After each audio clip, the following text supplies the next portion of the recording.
নমস্কার বন্ধুরা, সরকারি চাকরির পরীক্ষার জন্য অত্যন্ত গুরুত্বপূর্ণ অঙ্ক ক্লাস। তো আজকের বিষয় শতকরা।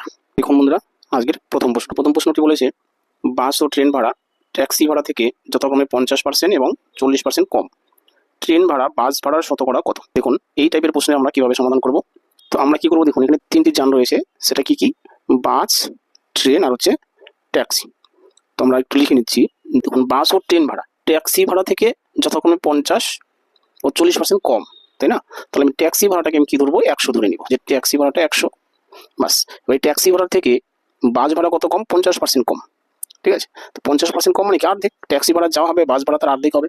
তাহলে আমি বাস ভাড়া 50 লিখতে পারি, তাই না? 50% কম মানে 100-তে 50 কম, তার মানে 50, তাই না? আচ্ছা, এবার কি ট্রেন ভাড়া কত কম? ট্রেন ভাড়া হচ্ছে 40% কম। তাহলে 100-র মধ্যে যদি 40 কম হয়, তাহলে ট্রেন ভাড়া কত হচ্ছে? 60 হচ্ছে, তাই না? বাস, এবার যাই প্রশ্ন করুক আপনি এখান থেকেই সমাধানটা করতে পারবেন। হচ্ছে ট্রেন ভাড়া বাস ভাড়ার শতকরা কত? তাহলে আমরা এখন দেখবো ট্রেন আর বাস।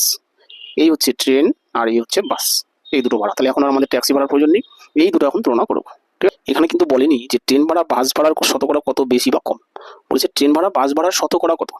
অর্থাৎ এই বাস ভাড়া যদি 50 না হয়ে 100 হতো, সেই তুলনায় ট্রেন ভাড়া কত হতো? কিছু না বন্ধুরা, দেখুন যে 50-এর জায়গায় 100 হয়ে গেল, তার মানে কি ডাবল হয়ে গেল। তাহলে এই 60-এর জায়গায় 60টাও ডাবল হয়ে যায়, অর্থাৎ 50-কে 2 দিয়ে গুণ করে 100টা পেলাম, তাই না? তাহলে 60-কে 2 দিয়ে গুণ করুন, তাহলে কত হচ্ছে? 120। আর এটাই হচ্ছে বন্ধুরা উত্তর। ঠিক আছে, 120। অর্থাৎ কি ট্রেন ভাড়া বাস ভাড়ার শতকরা 120%। ঠিক আছে, এটাই কিন্তু বন্ধুরা উত্তর। ঠিক আছে, তাহলে এই অঙ্ক করতে আপনার কত সেকেন্ড সময় লাগবে, তাই না? 2 সেকেন্ড সময় লাগবে। আপনি যখন বুঝবেন, এই লাইনগুলো লেখার কোনো প্রয়োজনই হবে না। এবার চলে আসি 2 নম্বর প্রশ্ন। দেখুন, এটা প্রশ্ন কি বলেছে, যে 75-এর সঙ্গে কোনো সংখ্যার 75% যোগ করলে উত্তর সেই সংখ্যাটি হয়। তাহলে সংখ্যাটি কত? এটা এসএসসি সিজিএল এক্সাম এসেছিল 2002 সালে। তো এটা আমরা কিভাবে করবো, দেখুন প্রশ্নটা বন্ধুরা বারবার একবার ছেড়ে দুবার ভালোভাবে পড়ে নেবেন। প্রশ্ন যত ভালো বুঝবেন, অঙ্কের ট্রিক্স তত ভালো বুঝবেন। যদি আমরা ট্রিক্স দিয়ে করতে যাই, তাহলে সবার প্রথমে আমরা কি করবো, যে কি বলেছে 75% যোগ করলে, তাই না? তাহলে 75% যদি যোগ করি, তাহলে বাকি থাকছে কত? বাকি থাকছে বন্ধুরা 25, তাই না? 100-র মধ্যে 75% যোগ করা, তার মানে 100-তে 75 চলে গেলে আর থাকছে 25, তাই না? সেই 25টাকে লিখুন হলো, একে আমরা ভাগ করবো, এটা দিয়ে ভাগ করবো। কাকে ভাগ করবো? 75-কে।